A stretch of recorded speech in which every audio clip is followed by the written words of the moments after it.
Hi guys and welcome back to the Mighty Blues. My name is of course Cameron and welcome back today to another live stream. It is the live game preview. Everton taking on Manchester United tomorrow evening. 7 o'clock kickoff on a Sunday. Who decided that was a good kickoff time, by the way? An absolute mad kickoff time for a Sunday evening. But nevertheless, Everton are back at Goodison Park after 2 straight wins for Frank Lampard's team, of course, against Southampton and West Ham United. And they face a sort of hot and cold Manchester United team, I think it's fair to say, at the moment. A Manchester United team that look without a doubt filled with some absolute world-class footballers within there. They've got arguably the greatest footballer of all time amongst their squad. Okay, he hasn't been, very much in favour at the moment, and whether or not he'll have any involvement on Sunday is another question, but he's still there or thereabout around the team, around the squad, and could very well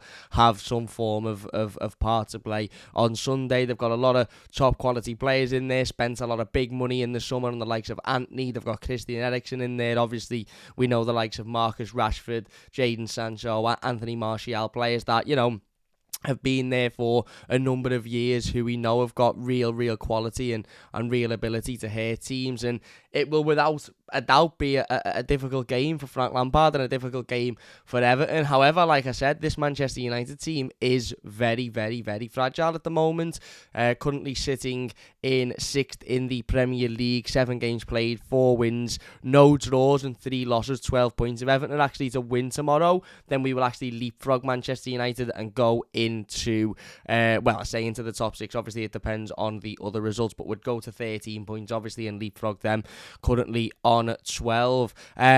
Really interesting looking at their form at the moment this season. No draws at all. Obviously, Everton have had those 2 wins, as I said, back-to-back wins, 2 losses at the start of the season, and 4 draws, unbeaten in 6 Premier League games, 7 games if you include the Carabao Cup win. But again, as I said, 4 draws within that period of time, whereas Manchester United haven't had a single draw all season, similar to Arsenal in that fact that they're the only 2 teams in the league that haven't drawn a game so far. Obviously, we know Manchester United coming off the back of a 3-2 win in midweek away to Ammonia, who are a Cyprus team, and made that one very difficult for themselves as well. I watched the highlights of that one. They were 1-0 down, and they ended up coming back and winning the game, but Ammonia ended up getting a goal back and making it very difficult for them. But obviously before that, we know they had that heavy defeat to Manchester City in the Premier League, 6-3. Absolute dominant performance by Manchester City. Still, Manchester United showed some quality. They still showed some ability. They still showed, heart and effort to get back in the game towards the end of it and scoring 3 goals. But obviously, it was a complete golfing class.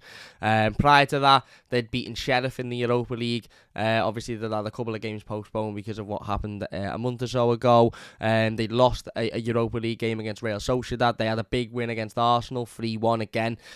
Really impressive win given the form that Arsenal have been on this season. They beat Leicester City away from home. Before that, they beat Southampton away from home. Before that, they had a big win against Liverpool, and that obviously come after 2 really disappointing defeats. So they started the season really poorly. A defeat to Brighton at Old Trafford, which obviously was a bit of a shock. A massive defeat to Brentford, 4-0 down within half an hour in that game. 4-0 defeat away from home. They then had a really good run of beating Liverpool, Southampton, Leicester, Arsenal. Had a couple of games postponed, which sort of, I suppose you could say maybe hindered their momentum a little bit, and maybe put a bit of a stop to what was a good run. Obviously, they had a couple of Europa League wins in between that, but their next Premier League game was that heavy defeat to Manchester City. So, a real sort of hot and cold start to the season for Manchester United. A start of the season that you would say is inconsistent, which is, again, a word that has been used often when describing and talking about Manchester United in recent years. They've been inconsistent. They've had months where they've been absolutely fantastic, and they've had months where they've been absolutely woeful, and that has been the case almost ever since, Sir Alex Ferguson retired. Really, whatever manager they've had periods of success, but they've had periods of absolute woefulness. I don't even know if that's a word, but I'm making it a word. And they've always been a team that every time they've come to Goodison Park, certainly in recent years, I've fancied Everton to get something out of those games. Now, okay, we've had a couple of performances against them which haven't been too great, but even when Sir Alex Ferguson was in charge of Manchester United, we always battled, we always gave everything, and obviously there was times in those early noughties and early 2000s that we'd lose because they had the best team in the world at that point, but we always turned up for this fixture and we always put a performance in. Obviously this was one of the games towards the back end of last season that I suppose helped in our quest for survival, if you like. A 1-0 victory, Anthony Gordon getting the goal in that game. It did come off a deflection, of course, but it was a really good win and a really important win at that time. And as I said, Manchester United at Goodison under the lights on a Sunday evening, it's a fixture that I'm really, really confident Everton will get something out of. Now, when you look at previous fixtures and when you look at form this season, the table will tell you that Manchester United don't draw games of football. So, at the moment, they're only winning or losing. Now, that's not to say that won't change, but I'm quite confident that Everton can go out and get 3 points tomorrow. I really, really am. And that seems mad when we're talking about a team that have beaten Arsenal, who are a team that, are absolutely on form at the moment and are looking like the closest challenger to Manchester City. Although I think we can all, agree that Manchester City will probably end up running away with this league in the end. Arsenal at the moment certainly seem like the team that are the closest to any form of challenge on their title race. Manchester United wiped the floor with them. They beat Liverpool, who at the time, weren't in great form, but it was towards the start of the season, and a team that had, just managed to play every possible game last season because of their success. So they have had a really sort of up and down start so far under Erik ten Hag, and listen, I don't really know what the feeling is around Manchester United. I know there's still an overall feeling of wanting to get the owners out and wanting new ownership, and that's fine, and that's been the case I think at Manchester United for a long time, but it seems like they're behind the manager, and it seems like they're all of an understanding that this will take time. The thing with Everton is, the feeling around Everton Football Club at the moment is that of a very, very, very positive one. As I said, 6 games unbeaten in the Premier League, 7 if you include that cut win. 2 wins on the bounce. Our first 2 wins of the Premier League season coming consecutively. The last one being massively impressive, given we were A, away from home, which we don't often win, but B, also 1-0 down away from home, and we turned it round so quickly and managed to see that game out. And, the confidence and the feeling around the football club at the moment is better than what it's been for a long time. I'd probably say the beginning of Carlo Ancelotti's first full season, when we won those 7 games on the bounce and when we were top of the Premier League. Obviously the feeling at that point was very euphoric, but we were all under an understanding that bubble could burst, and I think even Carlo Ancelotti said on a couple of occasions this bubble will burst, whereas now it's a very different feeling because we've been through what we've been through last season, and we've gotten through that absolute horrid end to the season, and we managed to survive, and we've come out the other end of it, and now we're starting to see the sort of blossom of what is Everton Football Club again, an almost resurgence of everything we know to be Everton. And by that, what I mean is a manager who understands the football club, who understands the fans, who understands what we want, what we need, what we desire as Evertonians. We've got a group of players who understand what it takes to be Everton players, understand that they need to give everything, they need to battle, they need to show fight, they need to show desire, they need to show commitment every time they're on that pitch. The atmosphere at Goodison has been absolutely electric in recent weeks, and obviously there's a coach greeting tomorrow as well. I think it's at 5 o'clock tomorrow, so that will obviously help massively in building the atmosphere and creating that sort of I suppose, what's the word I'm looking for, lion cage sort of situation for Manchester United and their fans. And everything is just going really, really well at the moment. And I think if you're a Manchester United fan and you actually know anything about football or anything about the way in which Everton have sort of started the season, you're probably thinking this is the worst time to play Everton. And I look at this Manchester United team and listen, I don't really pay too much attention to last week's result, because last week's result was what it was. They come up against the best team in the league. They come up against the best striker on the planet at the moment, and they were absolutely ripped to bits. And on another day, it could have been 10, 11, 3 to Manchester City. However, Manchester City took the foot off the gas a little bit. Man United got back into the game, and the scoreline at the end of the day didn't seem to, it wasn't too... you could say it's embarrassing to concede 6 goals in a derby, and I understand that, but to lose by a deficit of only 3 to a Manchester City team who have got a literal robot up front isn't really the worst result in the world. So I don't really look at that Manchester City result and think, oh, these are absolutely atrocious, we'll wipe the floor with these. I more look at their performances against teams like Ammonia in midweek, where they really, really didn't look strong. And okay, you could say, well, that's a changed Manchester United team. That's a Manchester United team in the Europa League with players in there that probably won't play on Sunday. But then you look at the Brentford result, where they were absolutely ripped to bits by a Brentford team who are okay. I'd say an average, decent Premier League team. They're nothing special. They're nothing amazing. You look at the Brighton result the week before when they were beaten comfortably against Brighton. These are the results that I think you look at as an Evertonian going into this game, and you gain confidence from. Pardon me. You gain confidence from. And you gain sort of an air of, you know what, we can get at these, we can beat these. It's not necessarily the Manchester City results, because, there will be a lot of teams that Manchester City will turn over in the way they turned Manchester United over last weekend. It's the Brentford result, it's the Brighton result, it's some of their Europa League performances which make you look and think, these are a team that if you get at, if you battle with, if you fight, if you put it on them, they're susceptible of hiding and cowering away and making mistakes. And, okay, they've improved their defence a considerable amount in terms of bringing in, Rafael Varane over the last year or so. Martinez, I think, is a good defender, albeit he's not a very tall defender, and that means that, with the reintroduction of Dominic Calvert-Lewin, who we'll talk about in a moment, that could benefit Everton. But they're still a team that make mistakes. They're still a team that will give you opportunities. They're still a team that ultimately can be beaten and can be, can be hurt. And I think Everton should be going into this game with a lot of confidence tomorrow. I really, really do, because I don't see why we shouldn't be going into this game feeling like we can beat this Manchester United team, because we absolutely can beat this Manchester United team. We absolutely can. They've shown in very recent weeks that they're not particularly great, that it is the start of something for Erik ten Hag, and maybe in 3 or 4 years they'll be much better than what they are now. But at the moment, they're very, very, very beatable. And, okay, they've got a lot of quality in there. And I think one thing Frank Lampard targeted in his pre-game press conference, which I actually thought was very impressive and spot on, was the ability of this Manchester United team in terms of their counter-attack. This Manchester United team are...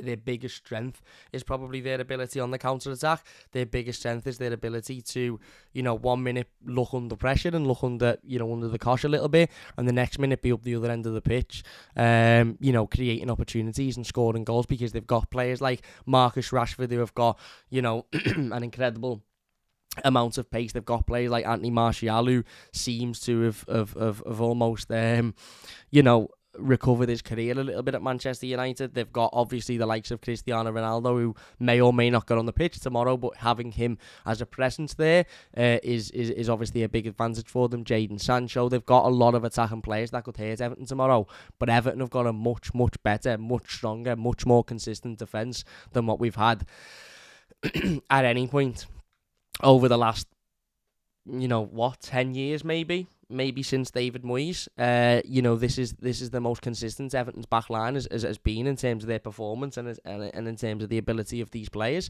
I have no worry about Conor Cody and James Tarkowski coming up against any of Marcus Rashford or Anthony Martial or Anthony or Cristiano Ronaldo. I just don't have a worry about it whatsoever, and that's how well James Tarkowski and Conor Cody have played this season, that you look at them and you now don't have any form of worry about what the opposition could bring, because there's that trust. There's that trust in what they do. There's that trust in, their ability. There's that trust in their defensive ability. Obviously, Manchester United have got the likes of Casemiro as well. I say this often, and I said it often when talking about Everton losing games of football last season and in seasons gone by, and I will say it again because I think it's still very, very relevant. This is one of those games that could be won or lost in the midfield. Now, you look at Manchester United's midfield, they've got decent players in there. They've got Casemiro, who was man of the match in a Champions League final less than 12 months ago. They've got Fred, they've got Christian Eriksen, they've got Scott McTominay, they've got Bruno Fernandes. What they haven't got is pace and power.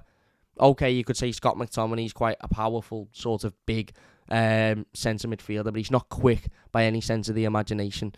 Have they got the pace and the stamina to be able to keep up with Idrissa Gana Gueye, Alex Iwobi, and Amadou Onana?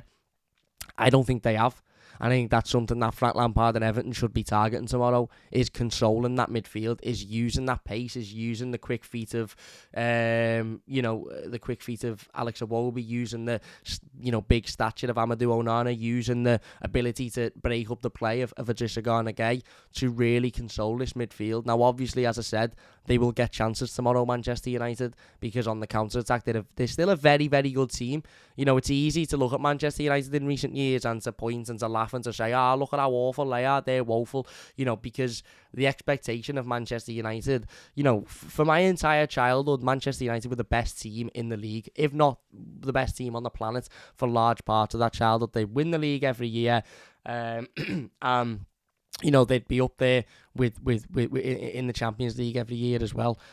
So the reason as to why Manchester United are targeted so much at the moment, and rightly so, is because they've gone from that, winning the league and winning the Champions League and challenging at the top end of football, to just being another mid-table Premier League team that will finish in the European positions, but will not really trouble any of the top sides. So that's why there's such a sort of a laughing factor around Manchester United at the moment, but it doesn't mean that they're not a good team. It doesn't mean that they haven't got good players. It doesn't mean that they're not a team that can turn up and wipe the floor with sides on certain occasions. So Everton have to be very, very, very careful.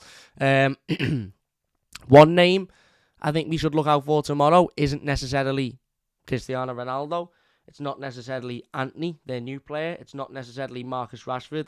It's Anthony Martial. And the reason for that is because Anthony Martial has been a player who has given Everton problems in the past.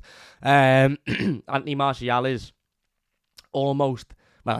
he is in that bracket of players who turn up against Everton. If they don't turn up for 35 games of a season or 36 games of a season, they will turn up against Everton.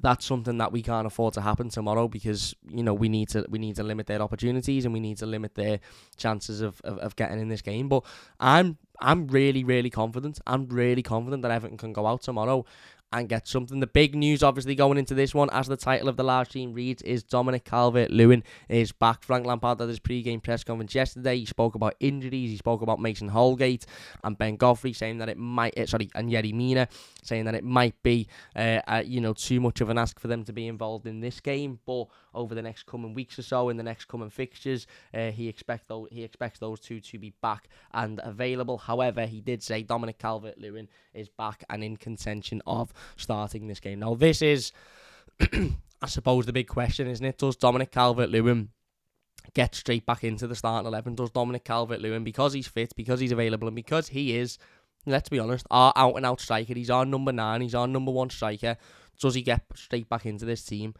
Now, we will do our predicted starting 11 in just a second, and we'll go through the entire team that I think will start. However, we'll touch on Dom for a little bit, because I think it's an important subject to to touch on in its own conversation. I wouldn't be starting Dominic Calvert-Lewin tomorrow. I wouldn't. I don't think there's any real need to. I don't think there's any real benefit to. Now, obviously, look, in hindsight, I could be sitting here, tomorrow evening at 10 o'clock, and Frank Lampard has took the risk. He started Dominic Calvert-Lewin. Dom's had an absolute field day against Lisandro Martinez because of the height difference and the physicality difference. He scored an hat-trick. Everton have won the game, and I could be sitting here going, look at that, I've had my eye wiped. Listen, that could happen, because hindsight is a wonderful thing, and that could happen. The reality is, I don't think there's many benefits of starting Dominic Calvert-Lewin in tomorrow's game. I don't think his match fitness will be up for it. I don't necessarily think he'd be fit enough to start and to perform for 70, 80 minutes of a game. And I don't think there's any burning need or desire to take Neil Maupay out of this team. You know, okay, Neil Maupay suits Manchester United's defence a little bit more because he's not as big, he's not as physical. He obviously suits the likes of Lisandro Martinez more because he's a lot smaller than Dom. Lisandro Martinez would have an absolute nightmare trying to defend Dominic Calvert-Lewin because of his height, because of his presence, because of his physicality, because of his ability in the air. You know, the top centre-backs who are, you know, 6'3", 6'4", 6'5", have trouble with Dominic Calvert-Lewin, never mind a lad that, you know, hasn't quite got that and is new to the Premier League as well. However, I just don't see the burning desire to take Neil Maupay out of this team, and in the same sentence, I don't see the desperate need to start Dominic Calvert-Lewin. Now, listen, again, hindsight's a wonderful thing. We could go into this game with Neil Maupay. He could have a woeful game. We could be getting beat 2-0. We could bring Dom on. He gets one back. He looks great. We lose the game. And we could say, well, why didn't you start Dom? The reality is that could happen. But the reality also is we could start Dominic Calvert-Lewin, and after half an hour, he could pick up another injury, go off, and we mightn't see him for another 2-3 months. Let's not forget, we're talking about a player who hasn't kicked the ball in the Premier League this season. He hasn't featured in the Premier League whatsoever. We played the first 3-4 games of the season without a striker, and we brought Neil Maupay in, and he's been the striker since. Dominic Calvert-Lewin, 8 games into a Premier League season. Is that what we are? 9 games into a Premier League season. We're 8, aren't we? 8 games in, hasn't kicked a ball in the Premier League. So to throw him in at the deep end against Manchester United, I don't necessarily think would be the most sensible decision in the world. Now, okay, if we didn't have Neil Maupay and Rondon was the only other option, then yes, you could make an argument that there's a need to put him straight in because Rondon, at the end of the day, isn't a capable striker. Neil Maupay is. Neil Maupay, I think, has been very, very, very impressive since joining Everton Football Club. Now, okay, you could look at it from a very black and white standpoint of, well, he's only got 1 goal in 3 games. But the reality is, his goal against West Ham was an absolute beauty, and it won us the game. And his performance last week against Southampton, I thought was very, very, very impressive. Okay, he wasn't involved in terms of goal scoring or creating opportunities or at that end of the pitch, but what he was doing was running around, was creating space for other people, was winding people up, was, you know, he had a really, really important part to play in that game, even though it wasn't, you know, a goal scoring or a creating sort of part. And you could say, well, he's a striker, that's what he should be doing. But when you've got other players that can create chances and that can create opportunities around them, I actually thought Neil Maupay's performance was very, very good. I thought his performance in the derby was very, very good. Unlucky to not get a goal in that game as well. So I don't really think that there's a need to start Dominic Calvert-Lewin in this game. Now, obviously, there will be Evertonians that will say, well, he's fit and he's our number 1 striker, so he starts. And I get that. But the reality is, I think you'd be better with having Dominic Calvert-Lewin on the bench, starting Neil Maupay, letting him run round, letting him wind them up, letting him frustrate them, and then with maybe half an hour to go, 35 minutes to go, putting Dominic Calvert-Lewin on, letting him have that physical presence, letting him have that, you know, that run of a tired Manchester United defence who ultimately are struggling at this point. I remember we played Liverpool in the Merseyside derby in Anfield, the one that we won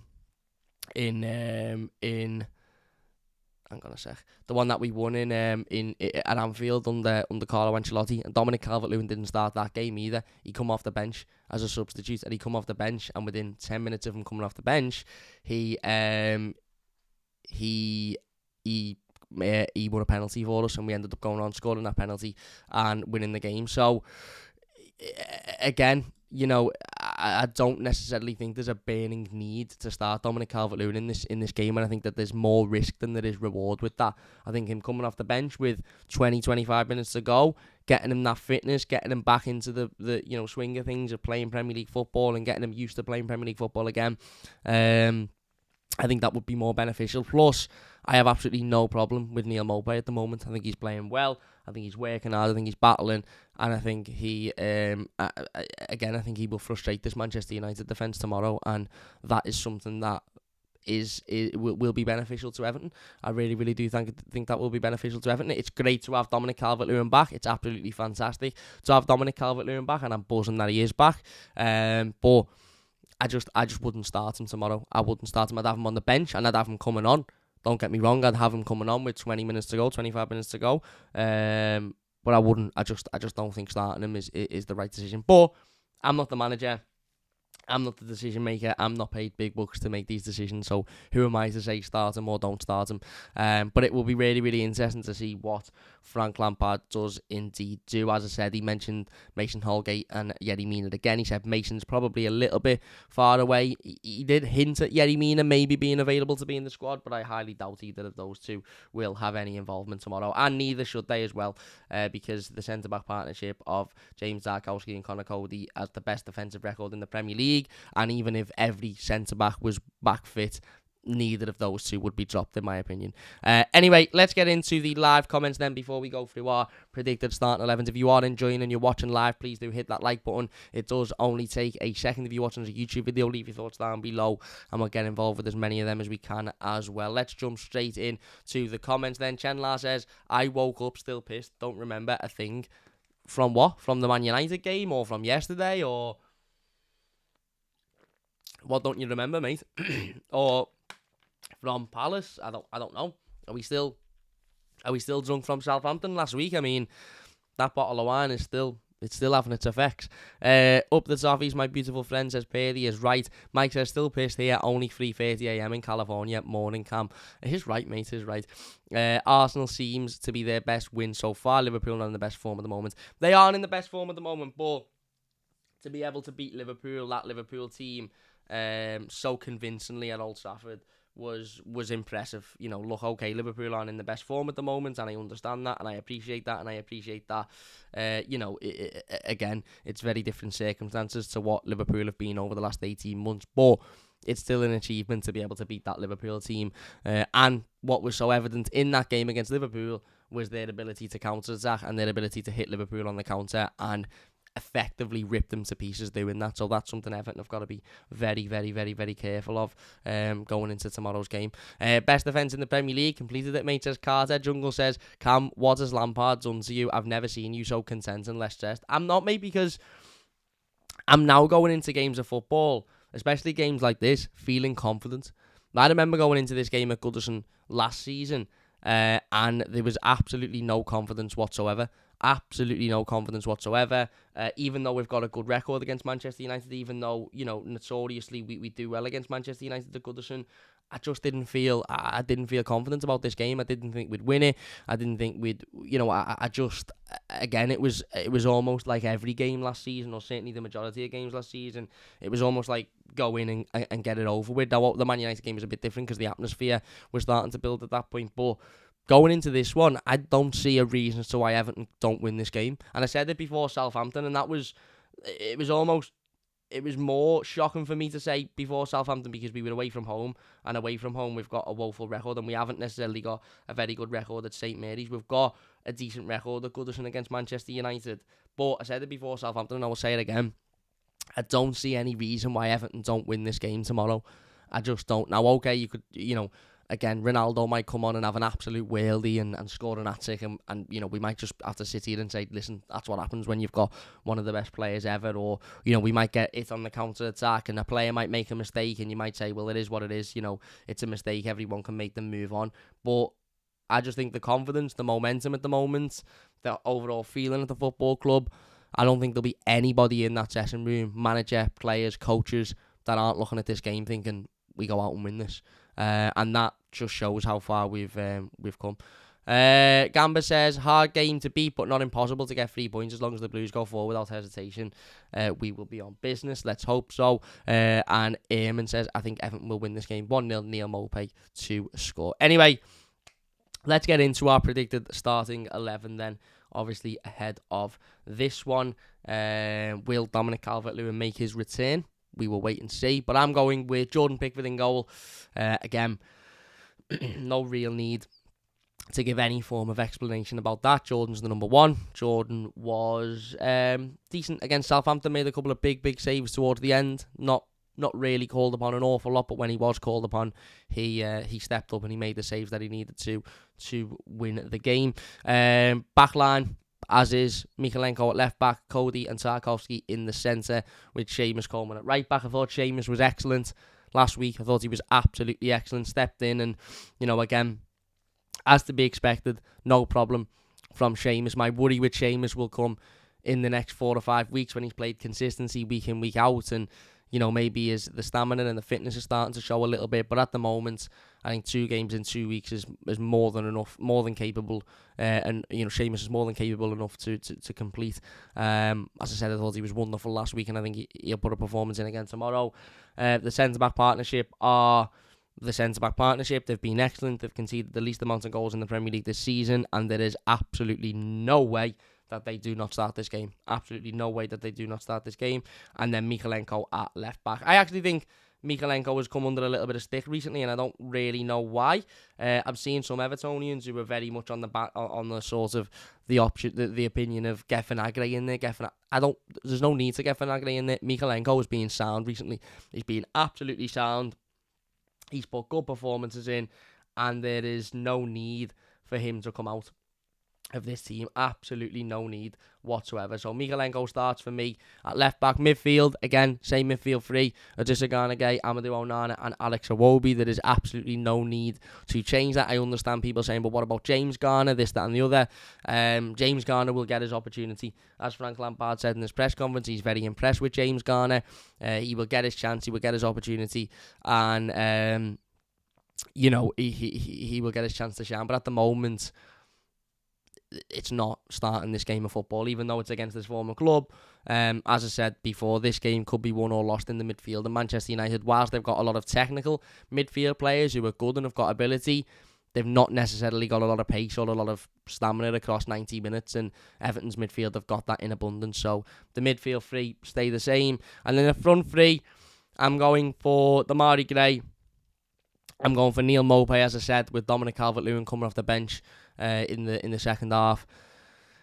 And I'm actually going to go with Dwight McNeil. Now, this is a bit of a toss-up between Dwight McNeil and Anthony Gordon, and I know some people will say Anthony Gordon, and the only reason he didn't play last week was because he was a bit ill, and, he should get straight back into the team, and I know some people are saying Neal Maupay, etc.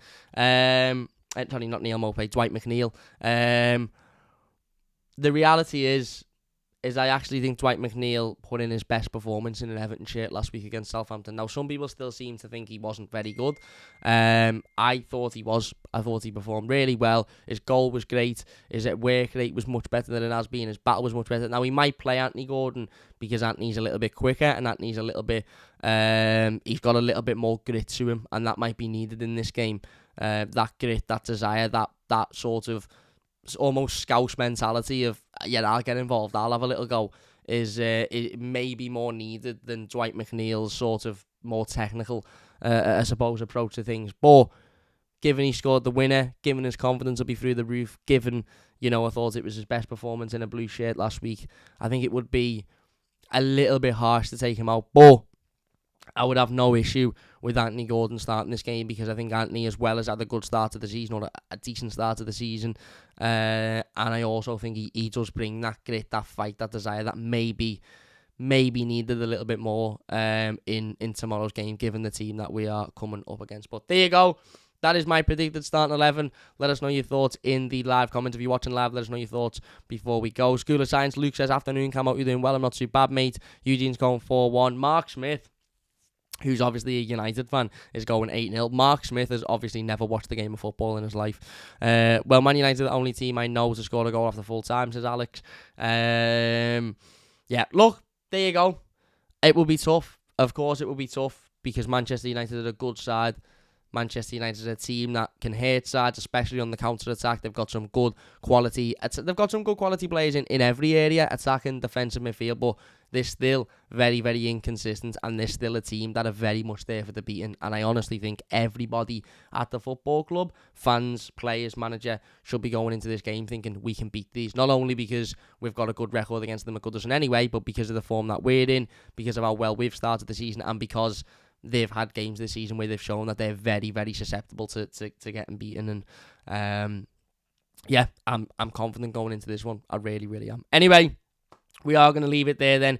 If you have enjoyed this one, please do leave a like. We will be back tomorrow evening with the instant match reaction and the play ratings as always, and then on Monday with the game review, so don't forget to look out for that one. Massive thank you to everybody for watching live. Alex says, how are we? I'm not too bad, mate. I'm not too bad. Hope you're doing well. Massive thanks to everybody for watching live. If you have enjoyed this one, please do leave a like. If you're watching this YouTube video, leave your thoughts down below and we'll get involved with them. Subscribe to the channel if you're new as well. That would mean a massive amount to me. But let's hope Everton can make it 3 wins on the bounce. And let's get it rocking tomorrow. There's a coach meeting at 5 o'clock that I'm sure the majority of us will be down at. Let's get Goodison rocking. Let's get it bouncing, and let's go out and beat a team that are very, very, very beatable. Although they're a good team as well. So big thanks all for watching, and we'll see you later.